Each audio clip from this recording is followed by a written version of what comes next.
Hello, everyone. It is Life Coach Miss Starr, and welcome to Therapeutic Tea Tuesdays with me. And yeah, you already know, every Tuesday I'm super excited. I have a special guest today, and I'm just telling y'all, get ready to bring your journals, your tea, something to drink, because we are going to dive into some great tips and knowledge.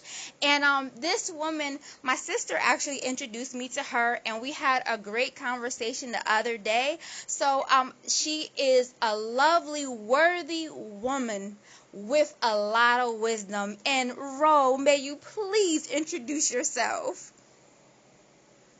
Yes, good morning. My name is Roquita Johnson. I am a certified world-class speaking coach, a certified virtual presenter, and I am the founder and president of Roquita Johnson Public Speaking. Woo! And Ro, how are you today? I am doing good. I am sipping my tea, so that means I am in a peaceful mood, so my day is starting off right. That's always good. Mm-hmm.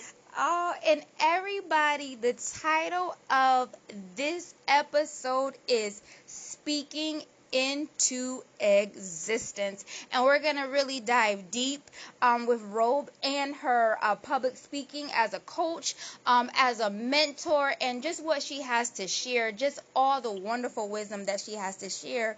Robe, tell us a little bit about yourself. Where did you grow up and where do you reside now? Yeah, so I grew up in Bridgeport, Connecticut, which is in the southern part of the state, not far from New York, like maybe 45 minutes to get into New York State, and then another 15 minutes or so, and you're in the Bronx. So grew up there. Last year, I moved to Huntsville, Alabama. Huntsville is also known as the Rocket City. There are a lot of real deal PhD rocket scientists that live here. The Marshall Space Flight Center is here as well. That's where the rockets were built that put our first U.S. astronauts on the moon. So that's why it has that name. But I am in the South now after spending all of my life up north. So it's definitely been a transition. Oh, awesome. Well, Ro, how do you like Alabama so far? I really like it. So before I moved here, like most people before they moved, they visited a place. So I visited here a few times. One of my best friends from high school, Crystal, she lives here. And I have a couple other friends, too, who live down in Birmingham. So over the last, say, 4 years or so, I would come visit. And I grew to really like it. Never had any aspirations of moving down south. Was strictly coming here for fun, to visit my friends. But then the last, I would say, 2 or 3 visits, I just started looking at it differently when I came here. And I was like, I really like this place, and I think I could see myself living here. Not to mention, that Southern hospitality people talk about is real. Yes. That is real in this culture. Not to mention, I love hot weather, so I'm in one of the best places for that. Like, if I was going to move, I wasn't going to move anywhere else cold. Like, I grew up in the tri-state, Connecticut, New York, New Jersey, so our winters get very serious there. So if I was going to move somewhere else, it would have been somewhere warm, period. So I really do like Alabama. The food, of course, the food is great.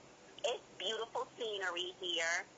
Depending on where you go, some parts are very rural, but like where I am in Huntsville, it really is a melting pot.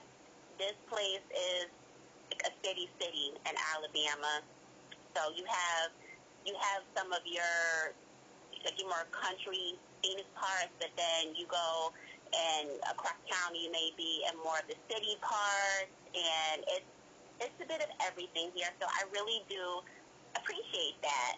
I really do appreciate that. Oh, that is awesome. I think you sold me because now I want to check it out. nice. Yes, Alabama is definitely on my bucket list. Ro, I would love for you to tell the audience because Trina told me, which is my sister, told me great things about you, and you guys used to work at Connects together, which is a credit union, and then you transitioned into entrepreneurship. So tell us a little bit about Connects and your role there, and then Ro, how you got to go on to be an entrepreneur.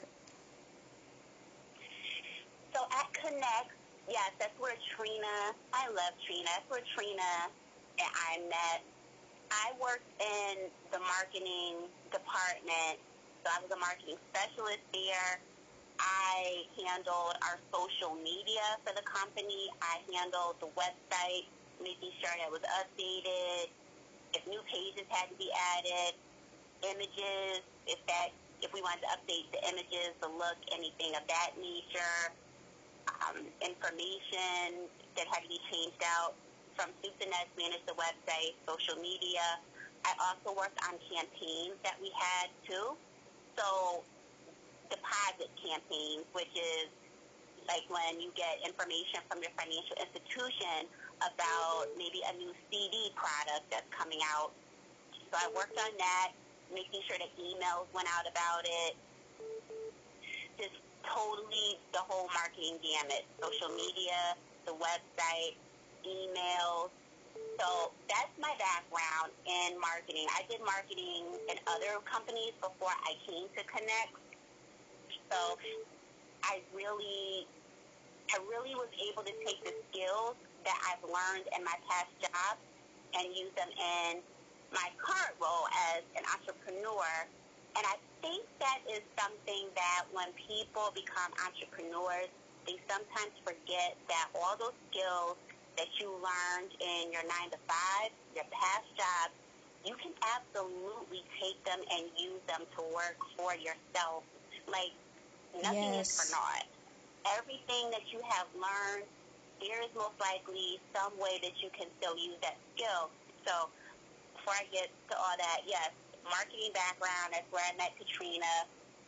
And then last year, June 29th to be exact, that was my last day at the credit union. Wow. And yeah, so it's been a little over a year now. I cannot believe it. A year went by so fast. So transitioned out of working from my 9 to 5, decided to work in my business full time. And I have been doing my business part-time for a few years already, Amber. So I started my business in 2016, June of 2016. So by the time I left Connect, I had been doing it for 5 years. Oh, wow. So Okay. then, yeah, I've been doing it 5 years already. So it wasn't brand new. It's just that I was in it full time. So let me tell you, it's a whole different ballgame when you are working for yourself full time versus when you were doing it for years part time. You had the security of a paycheck from your 9 to 5, which is it's a good thing if you're just starting out because for one, I was able to bootstrap a lot of things I did in my business. I really did not have to go into debt or put things on credit for a long time, quite honestly, because I would just take the money that I was getting from my 9 to 5 and I would invest part of that into my business for things.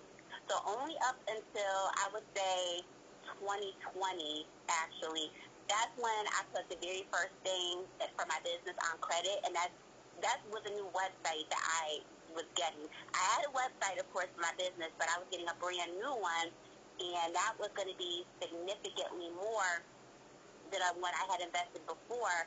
So that I did put on credit, but before that, I bootstrapped everything myself. So that's one piece of advice I would give new entrepreneurs too if they're first starting out. If you're able to, try to bootstrap things as much as you can. Like I know some people get business credit. Nothing wrong with that. I'm just saying, me personally, I want to be in as little debt as possible. Right. Right. That's just the place I want to be in. That makes me feel secure. So I did a lot of things on my own with the money that I did have. But definitely, it's been a transition going from working for your 9 to 5 full-time to working for yourself full-time. It's really real than when you were doing your business part-time, because you're in the mindset now that I have to kill what I eat. To use a hunting terminology, Right. like the hunters from back in the day, if you don't kill anything, you're not going to eat. It's like that when you're working for yourself full-time. So you really have to think about every decision. I would say even more. Things are more magnified. Whatever you were before, you really need to be even more of that. So if you were good at budgeting, you got to be even more vigilant with your budgeting. You really do have to be good at managing your money. You have to be good at marketing yourself, at selling yourself to people.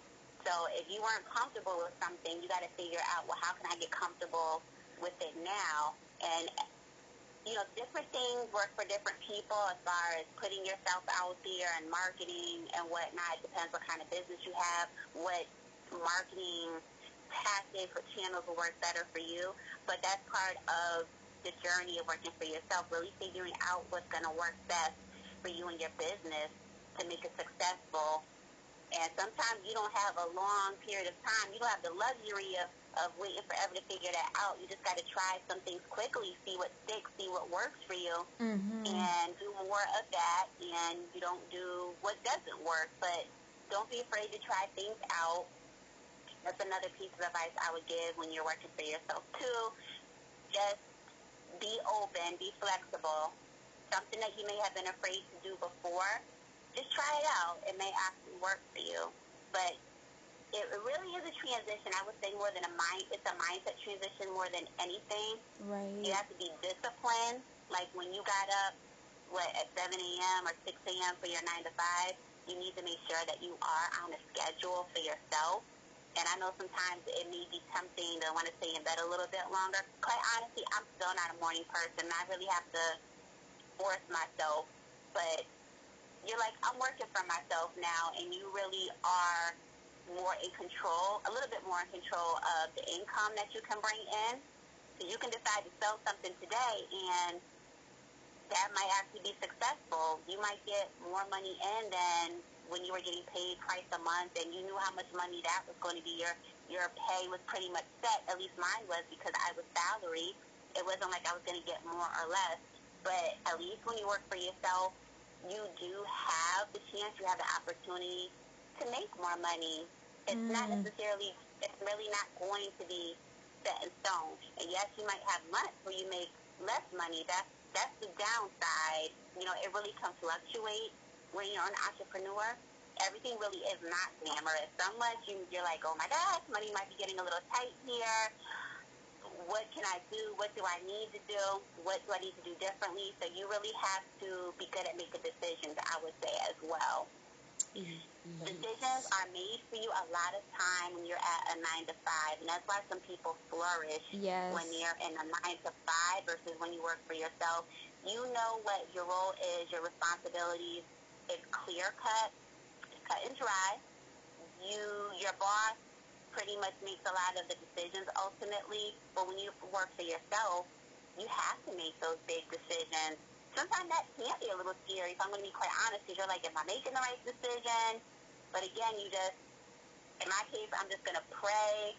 I'm going to do research and just make the best decision I can for what I need to get done. But I like to think of this, my business, God is the CEO. Yes. I am here merely to manage everything that He has given me. Yes, I am a partner in this too, but God really is the CEO of this business. So I'm going to talk to Him about this business, what I need to do, and I'm going to act on it.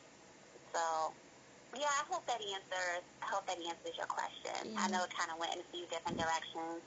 Ro, that was perfect. I hope y'all had your journals, because Ro just dropped some seeds for you to blossom into entrepreneurship. Thank you for that, Ro. And I even learned some. So my ears, my active listening skills were definitely here. Ro, I want to, as you were speaking, what popped into my mind was, so now you're getting, even before, right, June 2016, so you've been working 9 to 5, you might feel a little comfortable, you're thriving at your job in marketing. What made you say, you know what, okay, it's time to take that leap of faith and let me go on to entrepreneurship? Was there something that happened? Was it your mindset that kind of pushed you and said, hey, let me do this? But what did that look like for you? Well, for one, Amber, I knew that I was going to be moving to Alabama in August of last year.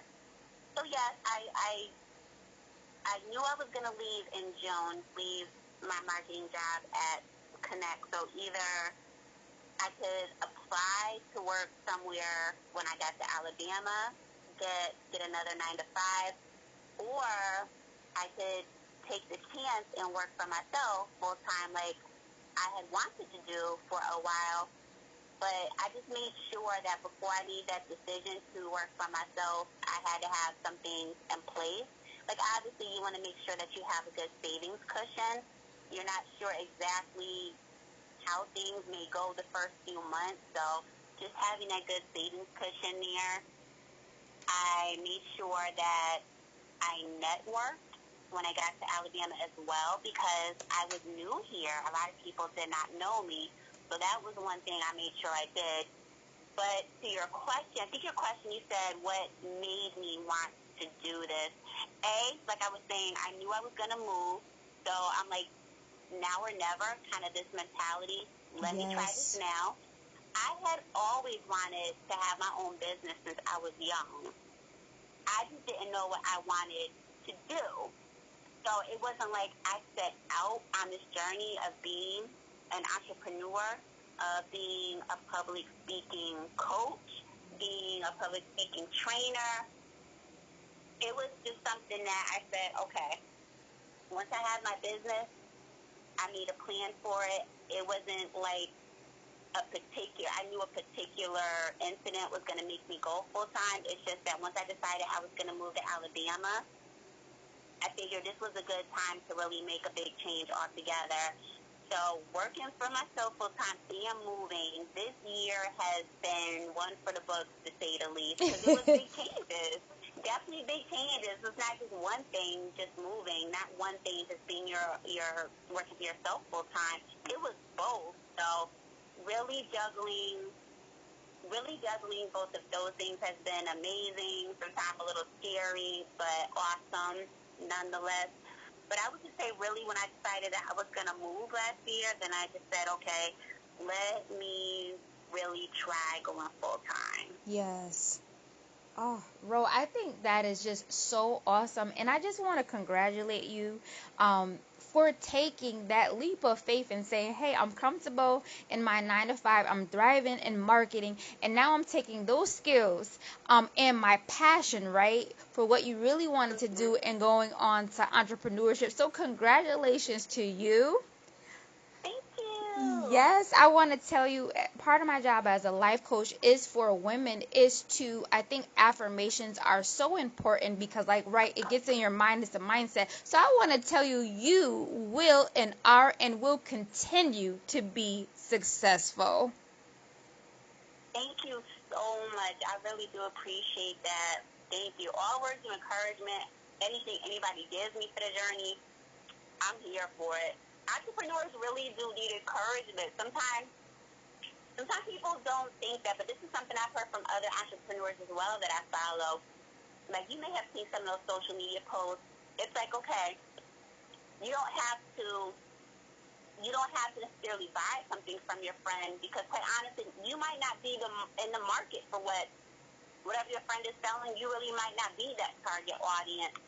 So that's why I never get offended if, say, friends or family don't buy whatever I have. Some people do, but really, if they're not your audience, you really can't get mad. However, entrepreneurs always appreciate words of encouragement.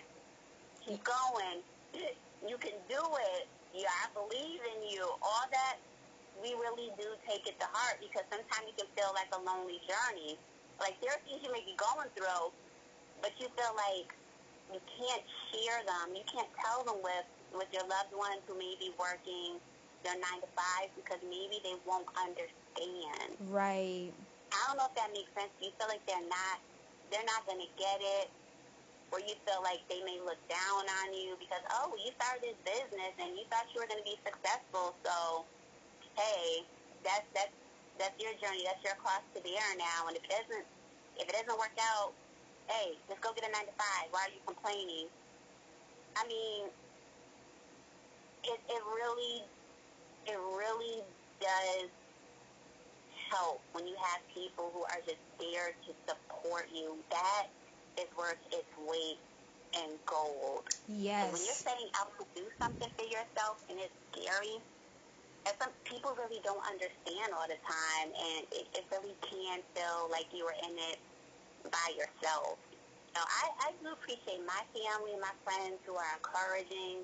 A lot of them do push me, and I really do appreciate them because I know not everybody has a good support system, but I do. But I'm just saying, for anyone, you have an entrepreneur in your life, really encourage them.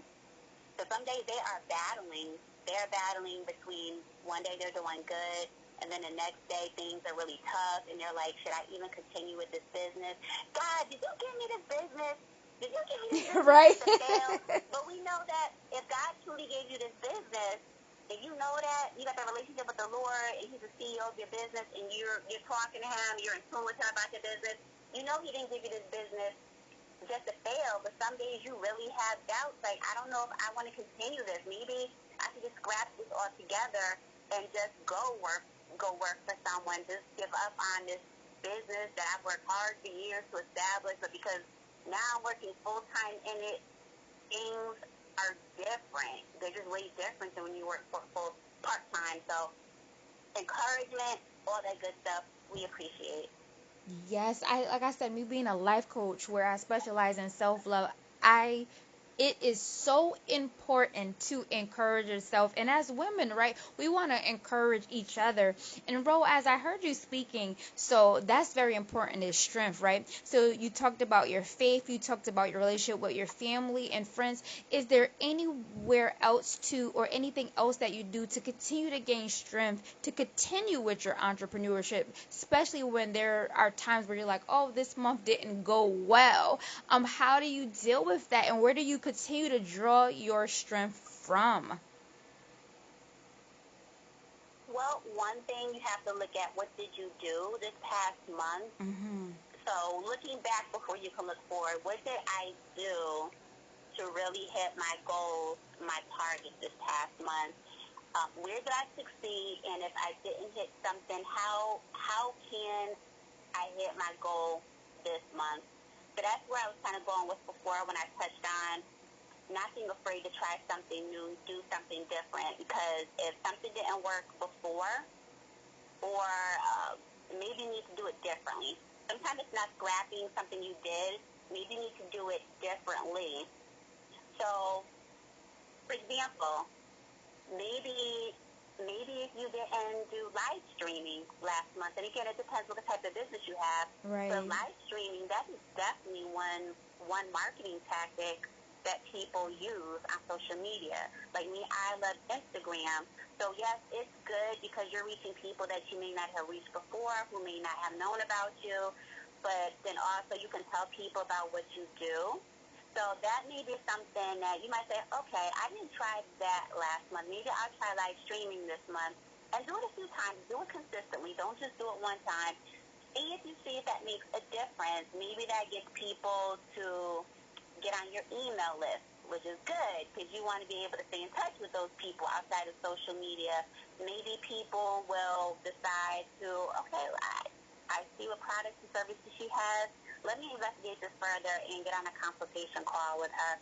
So just deciding, looking back first, what didn't work, and then deciding what do I need to do better. That's one way I go about it. But then really praying, Amber, because sometimes you feel like you're not sure of the answer. Yes. You really are not sure maybe what's the very next step. Because that's how I think about it too.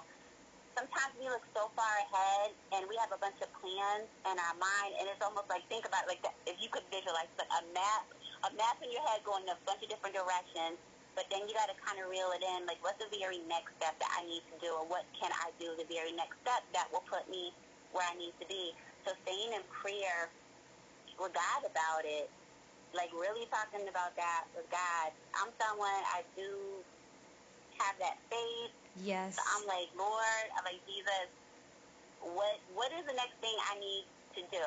Sometimes you'd be surprised, just staying in prayer, just being quiet. Answers can really come to you. But also, I'm also turning to other people who I admire, other entrepreneurs. And a lot of people are transparent. They tell you that it was rough for them at first, but then you see where they are now.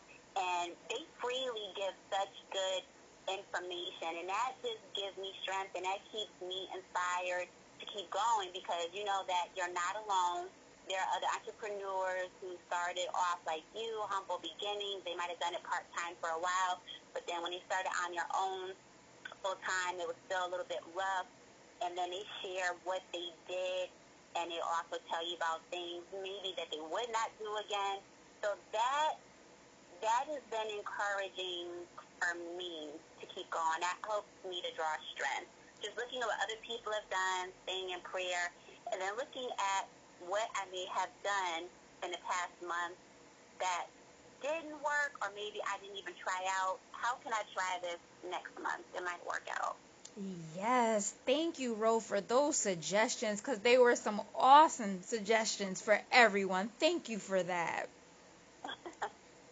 And Ro, Sure. I want the audience to really hear, and I know when you introduce yourself, you mention your business, but let everyone know the beautiful name of your business.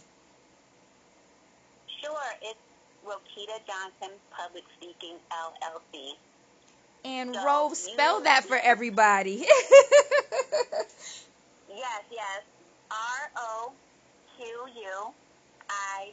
Roquita, and then Johnson, Johnson. Awesome. I hope that y'all got that. LLC. Ro, tell us about your business and what is your mission? Yeah, so for my business, I primarily work with Christian female professionals and entrepreneurs one-on-one. So I work with people in different ways. When I have my private one-on-one clients, again, Christian female professionals and entrepreneurs who come to me because they're like, I know that my public speaking skills are not up to par. Perhaps they want to move up the corporate ladder at their job, or they just got promoted and you're in a more visible position, and they're like, I really need to get my communication skills all the way together. I have to do presentations now. I'm nervous. I feel like I'm rambling. Because those are two big things I hear a lot from women. My clients will say, I feel like I'm nervous and I'm rambling. Or I'm not sure what content to put in this. I don't want to put every single thing in this, but I'm not sure what I do need to include. So we'll go through that. So one-on-one, I work with people. I also do group workshops and trainings in organizations. And the organizations can vary. They're in different industries. I work with financial institutions. I work with technology companies. I work with nonprofits, mental health institutions. Oh, awesome. Done all types of trainings. Yeah, done all types of public speaking, storytelling, presentation skills trainings for these organizations. Virtual as well, because especially with 2020, everything was pretty much virtual, and people saw that they really did not feel comfortable in the virtual environment. While they may have been comfortable giving presentations in person, virtual is a different animal. So that was one part of my business that did start doing well, teaching people how to have better virtual presentation skills. And I also have my group masterclass program. It's called Slay the Stage. So that's a program that I do quarterly. So I've done that the first quarter of this year, second quarter of this year, and actually it's just starting up again this Wednesday, July 6th. and it runs for 5 weeks. So it's for women, so women can decide if they want to enroll for the entire program, or they can choose individual sessions, because maybe there's one area of public speaking that they really feel like they need to focus on that they've been struggling with. So I'm not doing it the last quarter of this year, though, but those are 3 ways that I work with people. One-on-one, I do group trainings, and I have my public speaking masterclass program. And I teach people from soup to nuts how to be confident, clear, engaging speakers. So I'm teaching you about content. What is the content that you need to include? And before we can even decide the content, we need to decide what is the objective of your presentation. What is the core message that this presentation will hinge on? Because you got to have your bottom line message there, and a lot of people don't understand that. We have to decide that first before we can even get to what content needs to be included in this. We'll talk about how to structure it. There are multiple ways you can structure a presentation. So depending on what you're trying to accomplish, what type of presentation it is, we'll decide how it needs to be structured. How does it need to be delivered? You have all the content here, but now you have to deliver it in a way that the audience is going to be interested. They're going to stay hanging on to your every word. Mm-hmm. So we're going to practice engagement. That's your nonverbal or body gestures, all of that, but then the verbal, like your vocal variety, your stage presence, how you come across. People want to present their best self, so we're going to talk about ways that you can manage nervousness. So all of that goes into my presentation and public speaking training with people. It really depends on what they need to learn. Some people are like, hey, I know that I need to have the fundamentals down. They may have taken one class in college eons ago, or they're watching YouTube videos here and there, but they really need to have focused training. So that's why a lot of women will come to work with me one-on-one, because the training is geared towards their specific goals, what they need. And I'm very big on teaching the fundamentals, because you need to master the basics of public speaking, the different areas of it, and then whatever else we need to do for the specific presentation that you're working on, we will accomplish. We will work on that. But the foundation is very big. So that's what I do. I teach people from soup to nuts how to be confident, clear, engaging speakers. And as far as my mission and what my business is about, so as I mentioned before, God is the CEO of my business, how I think about it. So my business is also my ministry. I really want to help women of God, Christian women, to use their voices, use it as a force for good. So that can mean whether your mission field is the organization that you're working in. You just want to be excellent at that in whatever role that you're in. That is still important. That's good godly work that you're doing wherever God has you. Be excellent in that. That's how I like to put it. Yes. Be excellent. He says to occupy. Well, we Christian women, we need to be out here occupying and be excellent wherever we are occupying. So whether that's in your 9 to 5, whether you have your own business, because quite a few of my private clients, they are women who are entrepreneurs, and they have a message that they want to get out there. They wanted to be on stages, so they knew that they needed to really take their skills to the next level. So they work with me. We got their presentations together. They are doing amazing things. So I really want to help women of God to be excellent wherever He has them planted, to use their voices, to feel confident in whatever it is that they need to get out to the world. And I don't want the women to feel like they have to hide who they are, if that makes sense. Like, I understand that there is a time and a place for everything, and it depends on who your audience is. But like I said, I put this in a message I had on Instagram recently, which I was surprised. It has one of the highest likes on that post. But I said, Christian women, you really don't have to separate Jesus from your business. Like, if you decide to have a speaker business, a professional speaker business, you don't have to separate Jesus from that. Like, when you go to my website, it clearly says that I'm here to help Christian female professionals and entrepreneurs. But, of course, organizations who, they're not a religious-based organization, they reach out because they need help. And that's fine. I'm going to go see some public speaking. I am going to be excellent in what God has downloaded into me, which is excellent public speaking and presentation skills. So I'm still walking in my purpose in that sense. But where I was going back to before, I just encourage them not to feel like I have to toss God to the side. I don't want to let people know that I'm a Christian. You'd be very surprised that there are some people in high places, they love that about you. Right. They love that you are a believer. Not that you're there to preach to their people, or you're there to be what's the word I'm looking for? You're not there to be a preacher in that moment. You're there to just do whatever they hired you to do. But they love that the fact that you are very open about your faith. You might not know that about them, but trust me, they are there. They love that about you. Because think about it, there are probably a lot of people that they could have asked to do the same thing that you're doing. There are a lot of us who do the same thing, but there is something that makes each of us stand out.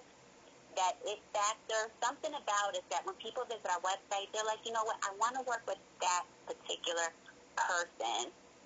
And sometimes it could just be, hey, I love that they are very open about their faith. That's something that resonates with them. Right. So I just don't want women to feel like I have to hide that part of me. It's not about going out there and having to preach or anything, but it's just who you are is what I'm saying. Just be who you are. Awesome, Ro. I am here for it. Just listening to you speak, you can tell it's your passion. I think that's a wonderful business. Public speaking coach is Ro. She is passionate about her business, but like you said, Ro, there's a couple of things you mentioned. First of all, I want to tell you, I love Slay the Stage. I absolutely love, when I was looking over your Instagram, I said, I love Slay the Stage. And for the audience, when I think of someone slaying the stage, I think of a woman, right? We're talking about a woman who is providing whatever speech she is called to do. And when she leaves the stage, the speech, the stage, the presence, everything is unforgettable to the audience. You're just like, oh my goodness, I'm going to remember that. Exactly. That's what it is. I Like love say, it. we are never just here to speak. We are there to impact our audiences. Yes. We want to leave them better off than how they came. Kind of like what we say in the church. You want to leave the church different than how you came in today. Yes. So I feel like that with the women that I work with. You want to leave your audience better off than how they came. You want to impact them, leave them something to think about, something they can act on. But they're going to remember you and your message. Your message has made an impression on them in such a powerful way. Yes, and audience, you are more than welcome, and we're going to get into Ro's contact information later in the interview as well. But Wednesday, July 6th, sign up for Slay the Stage. You have Ro, powerful. She wants to lead you to have a voice in your business, and I think that is so important in anything that you're doing. You want to go there with excellence. So thank you for that, Ro. As you were speaking, something that came to my mind, Ro, I got to ask you because you're a coach. So what is a couple of tips that you would give to someone that is speaking in person versus someone that is speaking virtually? Great question. Great question. I would say, guys, there's so much. I'm trying to think. Just two tips.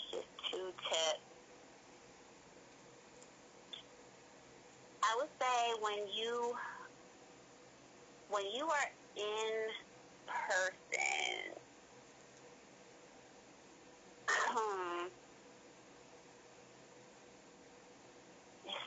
I'm thinking about right now. I gotta choose two. I just gotta choose two. It could be more than two, Ro. I just put two. Because I know there could be so much, and I would love for the audience to sign on even more one-to-one with you, but it could be 3 or 4 if you can't choose two. No worries. I would say, okay, when you're in person, say, one thing is to think about your stage presence. So when you're virtually, like right now, whether you're sitting or standing, you pretty much are confined to an area. When you're in person, you can obviously walk the stage more. It's a bigger stage, literally a bigger physical stage is what I'm saying here. So really utilizing that, because you have the luxury of it. Sometimes when people are in person, they tend to stay in maybe one spot, but your stage presence, how you utilize the stage, can really make the difference there. So moving from one section of the audience to the other, moving forwards on the stage is what I'm saying, versus maybe taking a few steps back, going further, really just making use of everything on that stage. You kind of have the upper hand there a little bit more than when you're virtual. Not to say, again, that you can't move around when you're virtual. There are definitely ways to make your stage presence more interesting, more engaging for the virtual audience as well, like getting close up in the camera versus moving further away. Right. But you really do have the advantage when you are in person, because you have the stage there, so you can make use of it, which I think more people need to do. And that's something you learn when you're practicing the delivery of your speech. So I would say that. But also, another thing I want to talk about when you're in person, I think being in the room. That obviously, because you're in the room, it's a little bit different in that things are different when people are in one room together. The energy is different than when people are virtual and we're all sitting wherever we're sitting in different places, meeting up on Zoom or whatever online platform you're on. So you have to figure out how to build that rapport, how to make people feel like they're all together when you're virtual. But you really have that luxury when everybody is together in one room. And I think that, especially in the past 2 years, people who always spoke in person, you really felt that difference when you now had to do things virtually. There is something to be said for how things feel, the energy of a room when people are all together, and you can harness that. Like, people feed off of each other, you feel off of the speaker when you're together. So that's something I would say speakers should really take advantage of. There's just something almost like camaraderie when you're together in the room versus virtual. So I think that's something that we need to think about. Yes, good point, Ro. Thank you for that. I'm learning as we're talking. Something else, Ro, that is on your list is you are an author. And Ro, can you let the audience know about the book that you have out now and more about that book? I was very impressed as I was reading over. So yes, let us know all the details. Yeah, so I am a platform partner with the Black Speakers Network, and in 2019, we put out our first book. The book is called Speak Up, The Ultimate Guide to Dominate in the Speaking Industry. So I, along with 30 other members of the Black Speakers Network, so these are all experts in the speaking industry, we came together to contribute our field of expertise to this book. How I like to describe this book is that it's a one-stop shop for your speaking business. So whether you're an aspiring speaker, an emerging speaker, or you're already speaking, but hey, there are always things that you can learn to make yourself better. This book covers over 30 chapters focusing on different things. Like, my chapter is called Slay the Stage, so I'm talking about when you have your keynote speech, and I'm giving some public speaking tips in your course too. There are other people who are going to talk about building a social media strategy for your speaker platform. Someone else will talk about how to pitch yourself for speaking engagement, how to get yourself found. Someone else may talk about. Someone else will talk about getting your website together, because your website is your 24/7 marketing tool. Right. So it's working even when you are not. How to find your stage, someone else talks about too. You know, actually, and that's the founder, Brian J. Olds, the founder of the Black Speakers Network. He talks about finding your stage, because you do need to know who you are as a speaker. Who is your audience? What's the value that you are creating? Influence, all of that. So the book is focusing on a myriad of topics for someone who is very serious about wanting to get on your public speaking journey and to do it the right way. You want to have good business, good business practices in place. So this book is going to give you the entire rundown to get you started off on the right foot. Like, if I was just starting out as a speaker, this is a book that I would have wanted to have. So that's what Speak Up is about. It really is, like the title says, it's about dominating in the speaking industry. And I love that Les Brown, who we know is a titan when it comes to speaking, he also gives, what's the word I'm looking for? He also gives a chapter in his book, the afterword is called. So he gives the final word towards the end of the book. And then George Fraser, who is a big networking guru. He's known for networking. He has a big conference every year called the Power Networking Conference, PNC. He gives the foreword in the book. So these are two big titans of industry in their own right. So the book has been doing very well these past 2 years. So I was very proud to be a contributor to this. And I do eventually want to have my own book, something related to public speaking. I still have to figure out what that would be. But yes, people, and I have this book on my website, so people are always buying it. So it's been an awesome resource for many people. Awesome. I'm here for it. And to be in a book, right, featured with 30 other people. So you're getting knowledge from everywhere. So, Ro, I know you mentioned we can find the book on your website. Anywhere else we can find the book as well?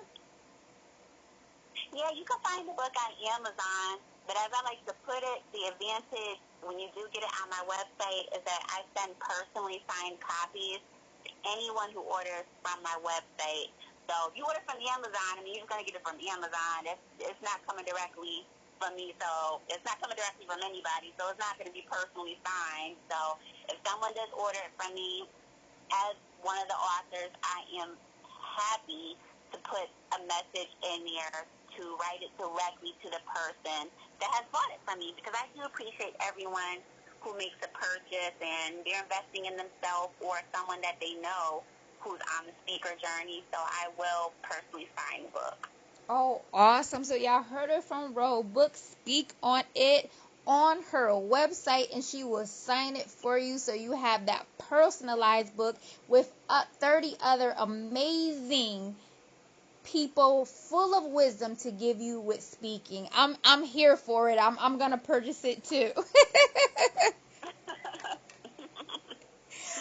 Awesome. Ro, as I'm learning about your coaching, your speaking coaching business, one thing that was appealing to my eye was the speaker toolkit. What is a speaker toolkit? Oh, you're talking about, you're talking about the speaker toolkit that's coming? Yes. Yes. I'm so glad you asked about that. So I was thinking one day, this was a few months ago, so this project has been in the works for a few months now. I was thinking about things that I hear speakers ask, and this is for people who want to get on stages, they do want to be professional speakers, and they're like, there are things that they need, there are things that they want to know. How can I get my speaker business off on the right foot?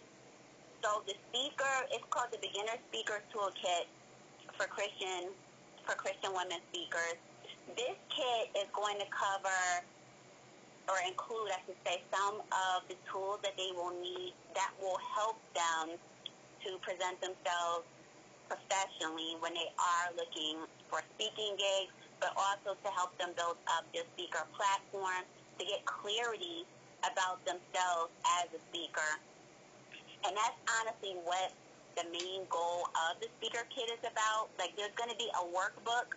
The workbook, the goal of that is to help them get clarity on their message and the audience that they will serve.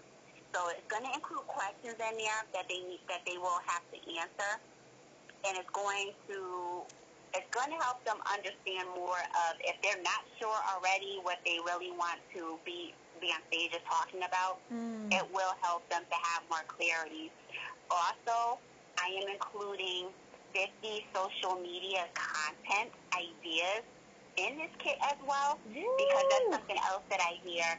They have a platform, they have visibility, they're on Facebook, they're on Instagram or LinkedIn, Twitter. But the challenge is, what do I post each day? Right. What can I post that is going to promote my speaker platform, help people get to know more about me, what I do, all that good stuff. It's challenging sometimes to figure out content to put up there. And luckily, since I have a marketing background where I had to manage the social media for Connect and other places that I worked at, again, that came in handy for me. I know how to do those things. So in the kit, I'm giving you 50 ideas to get you going for your social media platform, for your speaker platform, I should say. I'm also including one-sheet templates in this kit as well. So a one-sheet is a document that is a snapshot of who you are for event planners. So somebody who wants to bring you in to speak at their organization, an event that they're having, a conference, a summit, and whatnot, you would submit your speaker one-sheet, because that lets them know what you speak about, who is the audience that you serve. It may have testimonials on there from past clients. It should. It will have some of the clients that you serve, like maybe you include their logos on there. If you're a speaker, you may include the book on there that you have written. It will include some of your signature presentations as well, so people know off the bat what it is that you talk about. So that is important to have when you are a speaker, having a one sheet. The one sheet can be two sheets too. It doesn't have to literally be one sheet. It can be two sheets. You will have two sheets if you've been speaking for a while and have a lot of clients and testimonials. It will be longer. But I am giving 2 templates in this speaker kit for you to choose from. And I am also including what I call a fee options sheet. So when you're first starting out speaking, sometimes some organizations, they may not have a budget for you. They may not have funds to pay you. However, there is always a way to get paid. I remind my clients. So maybe they can pay you monetarily, but there are other ways that they can definitely pay you. So I have a template that I'm including where you can put whatever it is, the options that you're offering for the organization to pay you.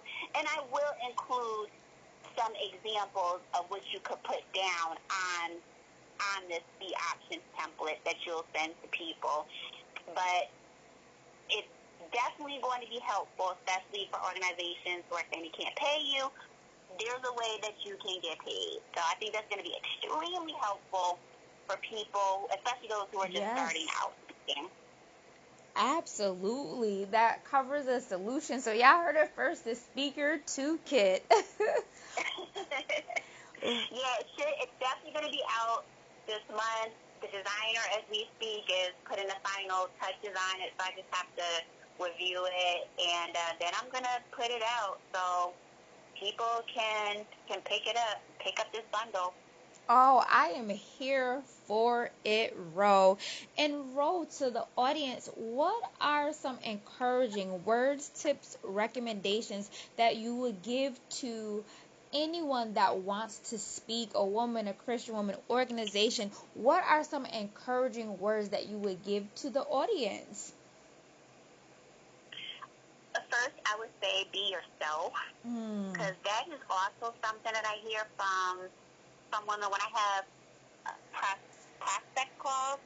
They will tell me that they feel like they have to code switch is the term now.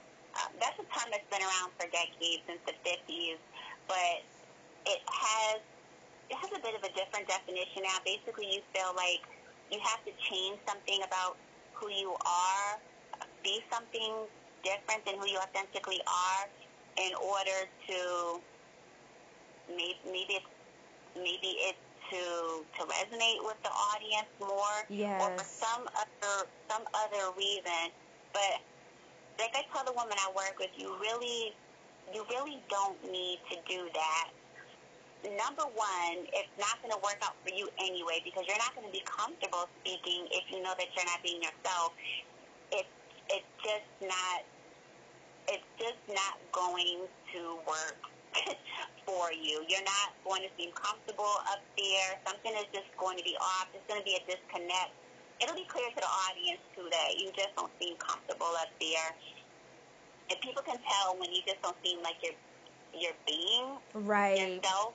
So number one, you don't want to do that for that reason. But also, when someone brings you in to speak to their audience, they know who you are. They had an idea about who you are. They may have seen you speak before, whether it was in person or they watched a video of you. But there is something about you that they thought would be great, that you needed to speak to their audience. You have the knowledge, the expertise. There's something they like about your personality. They like your style. But either way, they felt like you were the person to come in and speak to their audience. So there's no need to change who you authentically are as a person. Now, as far as tailoring your talk, tailoring your presentation to this audience that you're serving, well, yes, you do want to be able to connect with your audience. Absolutely, but you don't have to be phony about it and change who you are in the process. Your presentation needs to resonate with them, but you don't need to alter who you are as a person. It's just, that's a recipe for disaster in the end. That's just not going to work. So that's the first piece of advice I would give. Really just be yourself, be authentic. I would also say be gentle with yourself, especially when you're just starting out as a speaker. You will make mistakes. Don't ever expect perfectionism. Even the best speakers, they will tell you that they still get a little nervous. So they know how to manage that nervous is the thing. They know how to use that nervousness for good instead of using it as a barrier for them. But just be confident. Be confident as you can. Don't feel like you need to be perfect. Be gracious. Be gentle with yourself. Again, when you're just starting out, we all make mistakes. Why? Because we are human.